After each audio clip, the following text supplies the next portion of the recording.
जैसा कि दोस्तों प्रीवियस वीडियो में हमने हैलो एल्केन के रासायनिक गुणों के बारे में डिस्कस किया और उसमें हमने नाभिक स्नेही प्रतिस्थापन अभिक्रियाओं से जुड़े हुए रासायनिक अभिक्रियाओं के बारे में जाना। आज के इस वीडियो में हम जानेंगे कि नाभिक स्नेही प्रतिस्थापन अभिक्रियाएं कितने प्रकार के होते हैं। तो आज का ये वीडियो देखने से पहले आप प्रीवियस वीडियो जरूर देख लीजिए, यानी कि पार्ट 8 जरूर देख लीजिए, तभी आपको ये पार्ट अच्छे से समझ में आएगा। प्रीवियस वीडियो का लिंक मैंने आज के इस वीडियो के नीचे डिस्क्रिप्शन बॉक्स में दे रखा है, उस लिंक पर क्लिक करके आप वीडियो को देख सकते हैं। तो जैसा कि मैंने प्रीवियस वीडियो में आपको बताया था कि नाभिक स्नेही प्रतिस्थापन अभिक्रियाएं वे अभिक्रियाएं होती हैं जिनमें कि एक नाभिक स्नेही के स्थान पर दूसरा नाभिक स्नेही आता है, और नाभिक स्नेही प्रतिस्थापन अभिक्रियाओं को हम एसन अभिक्रिया भी कहते हैं। एसन का मतलब हुआ न्यूक्लियोफाइल सब्स्टिट्यूशन रिएक्शन। अब यदि हम बात करें नाभिक स्नेही प्रतिस्थापन अभिक्रियाओं के प्रकार की, तो ये अभिक्रियाएं दो प्रकार की होती हैं, SN1 और SN2। तो आइए सबसे पहले हम बात करते हैं SN1 अभिक्रिया की। तो यदि हम बात करें SN1 अभिक्रिया की, तो इसे हिंदी में एकाणुक नाभिक स्नेह प्रतिस्थापन अभिक्रिया और इंग्लिश में यूनिमॉलिक्यूलर न्यूक्लियोफाइल सब्स्टिट्यूशन रिएक्शन कहते हैं। तो SN1 अभिक्रिया के लिए पहले ये कंडीशन मैं आपको बता दूं कि इनमें ध्रुवीय प्रोटिक विलायक जैसे जल, अल्कोहल, अम्ल आदि का प्रयोग किया जाता है। यानी कि SN1 अभिक्रिया को कंप्लीट करने के लिए हमें ऐसे विलायकों का प्रयोग करना होता है जो कि प्रोटॉन यानी कि H+ आयन देते हैं। तो आइए SN1 अभिक्रिया के लिए एग्जाम्पल देखते हैं। तो इस अभिक्रिया के लिए हम तृतीयक ब्यूटिल हैलाइड लेते हैं और इसकी अभिक्रिया हम कराते हैं जलीय KOH के साथ। अब यहाँ पर आपके दिमाग में चल रहा होगा कि इस अभिक्रिया में हमने प्राथमिक और द्वितीयक हैलाइड क्यों नहीं लिया, हमने क्यों तृतीयक हैलाइड को ही लिया। तो इसका रीज़न मैं आगे आपको वीडियो में बताऊंगा। तो आइए हम एग्जाम्पल को रिएक्शन के थ्रू समझते हैं। तो यहाँ पर एग्जाम्पल के रूप में हमने टर्सरी ब्यूटिल ब्रोमाइड तथा हाइड्रोक्सिल आयन लिया, यानी कि हाइड्रोक्सिल आयन हम KOH या फिर NaOH कोई भी ले सकते हैं जिसमें कि OH समूह हो। तो OH समूह इसलिए लिया जाता है क्योंकि हमें नाभिक स्नेही मिल सके। तो तृतीयक ब्यूटिल ब्रोमाइड का स्ट्रक्चर हम कैसे बनाएंगे? तो यहाँ पर ब्यूटिल लिखा हुआ है, ब्यूटिल का मतलब 4 कार्बन हुआ, और यहाँ पर तृतीयक, तृतीयक का मतलब हुआ 3 डिग्री।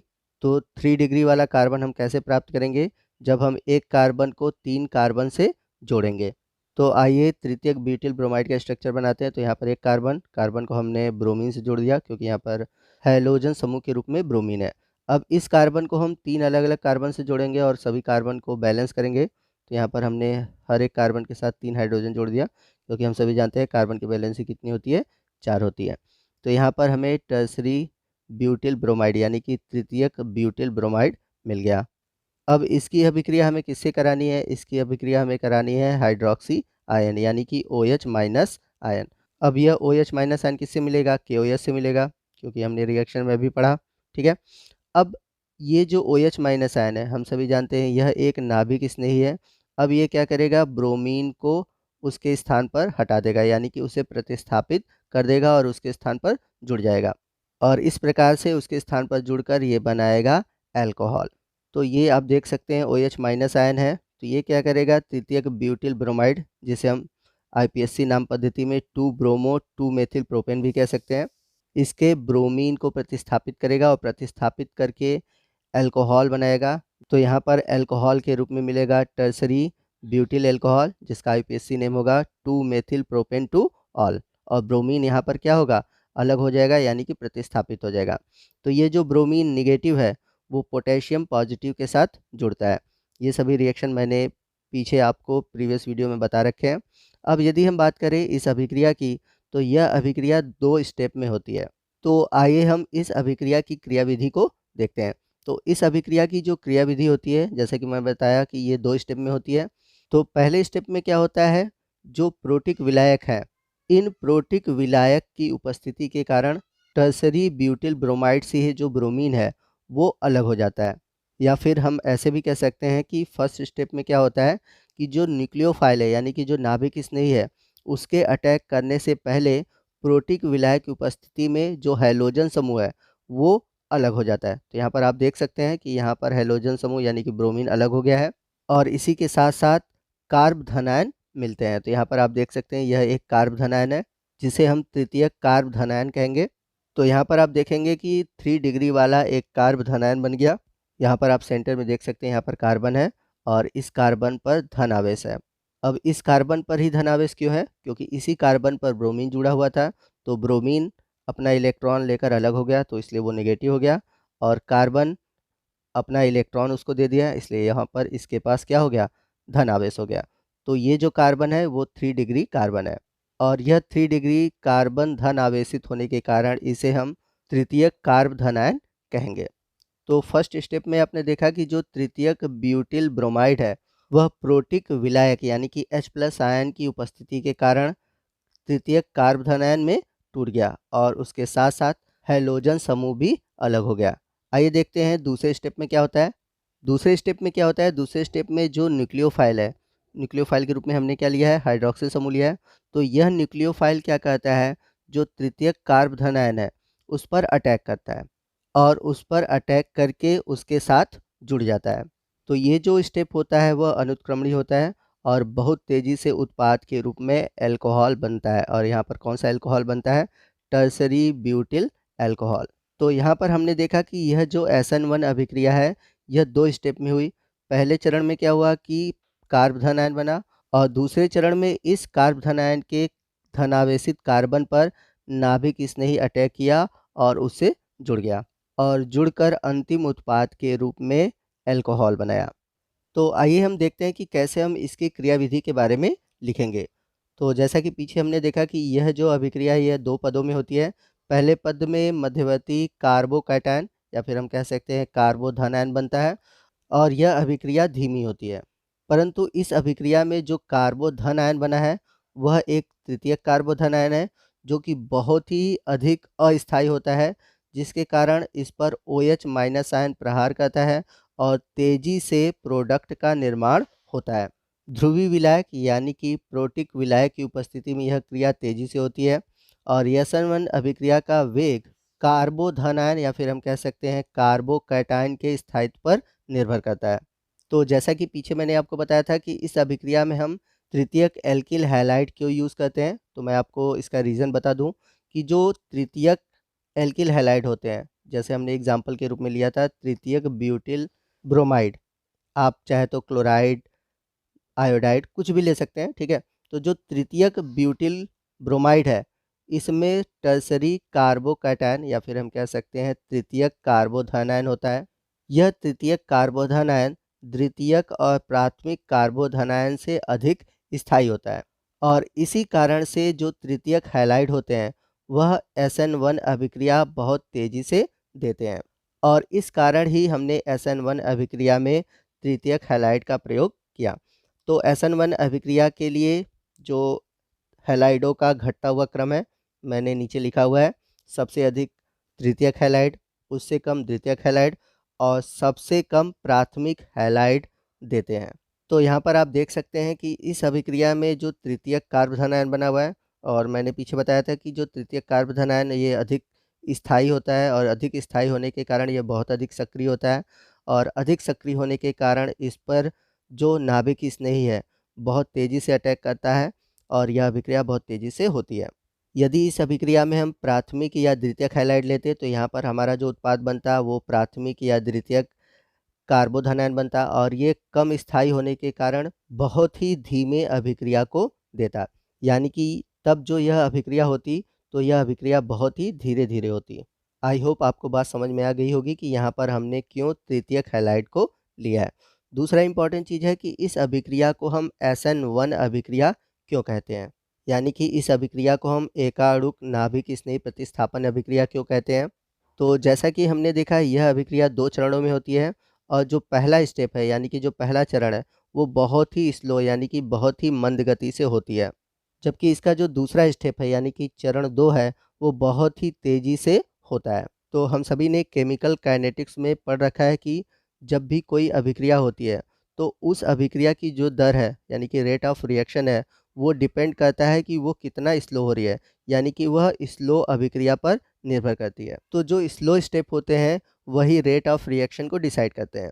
तो फर्स्ट स्टेप में हम देख रहे हैं कि यहाँ पर केवल एल्किल हैलाइड ही भाग ले रहा है, OH तो दूसरे स्टेप में आ रहा है। तो इस अभिक्रिया में देखेंगे कि जो प्रथम चरण में केवल RX ही भाग ले रहा है, यानी कि टर्सरी ब्यूटिल ब्रोमाइड ही भाग ले रहा है। तो इसके लिए जो अभिक्रिया की दर होगी, यानी कि रेट ऑफ रिएक्शन होगी, वो बराबर होगी K active mass of RX। तो यहाँ पर हम देख सकते हैं कि जो अभिक्रिया की दर को डिसाइड कर रहा है, केवल एल्किल हैलाइड ही डिसाइड कर रहा है, यानी कि एक ही अणु डिसाइड कर रहा है। इसलिए इस अभिक्रिया को हम बोलते हैं SN1 रिएक्शन। और यहाँ पर हमें एक बात का और ध्यान रखना है कि इस अभिक्रिया पर स्टेरिक प्रभाव का कोई प्रभाव नहीं पड़ता। तो बात आती है स्टेरिक प्रभाव की। तो स्टेरिक प्रभाव क्या होता है, इसके बारे में हम अगले वीडियो यानी कि SN2 अभिक्रिया में डिस्कस करेंगे। तो वहाँ पर क्लियर हो जाएगा कि स्टेरिक प्रभाव क्या होता है और क्यों इस अभिक्रिया पर स्टेरिक प्रभाव का कोई प्रभाव नहीं पड़ता। तो यदि हम बात करें SN1 अभिक्रिया के गुणों की, तो टर्सरी हैलाइड सबसे अधिक सक्रिय होते हैं, उसके बाद होता है सेकेंडरी हैलाइड और सबसे कम होता है प्राइमरी हैलाइड। इसका कारण क्या है? इसका कारण यह है कि टर्सरी हैलाइड से बनते हैं टर्सरी कार्ब कैटायन, यानी कि तृतीयक कार्बोधनायन बनते हैं, जो कि बहुत अधिक स्थायी होने के कारण सक्रिय होते हैं। दूसरा गुण है कि जो कार्बोकैटायन है यह sp2 संकरित होने के कारण स्टेरिक प्रभाव यानी कि स्टेरिक इफेक्ट नहीं देता। तीसरा पॉइंट यह है कि जो रेट ऑफ रिएक्शन है वो मंद पथ पर निर्भर करता है, और हमने देखा कि मंद पथ में केवल एल्किल हैलाइड ही भाग ले रहे थे। इस कारण इस अभिक्रिया की जो आणविकता थी वो थी 1, और इस कारण ही इस अभिक्रिया का नाम है SN1 यानी कि एकाणुक नाभिक स्नेही प्रतिस्थापन अभिक्रिया। इसके अलावा एक पॉइंट हमें और याद रखना है, चाहे SN1 अभिक्रिया हो या फिर SN2 अभिक्रिया हो, यह रूल जो है दोनों के लिए लागू होगा। तो यहाँ पर हम देख सकते हैं कि जो एल्किल आयोडाइड है वो सबसे अधिक सक्रिय है, उससे कम एल्किल ब्रोमाइड, उससे कम एल्किल क्लोराइड और सबसे कम एल्किल फ्लोराइड होती है। तो ये सक्रियता का घटता हुआ क्रम है। और इसका रीज़न क्या है? तो हम सभी जानते हैं कि वर्ग में जो सबसे ऊपर की होता है फ्लोरीन, फिर उसके बाद क्लोरीन, उसके बाद ब्रोमीन, उसके बाद आयोडीन होता है। और हम सभी जानते हैं कि जैसे जैसे हम वर्ग में नीचे की ओर जाते हैं तो परमाणु का जो आकार है, यानी कि जो परमाणु की त्रिज्या है वो बढ़ती जाती है। तो यदि आकार बढ़ेगा यानी कि त्रिज्या बढ़ेगी, तो इनके बीच की जो बंध की लंबाई है वो भी बढ़ेगी। तो यदि बंध की लंबाई बढ़ेगी तो जो बॉन्ड इंथैल्पी है वो घटेगी।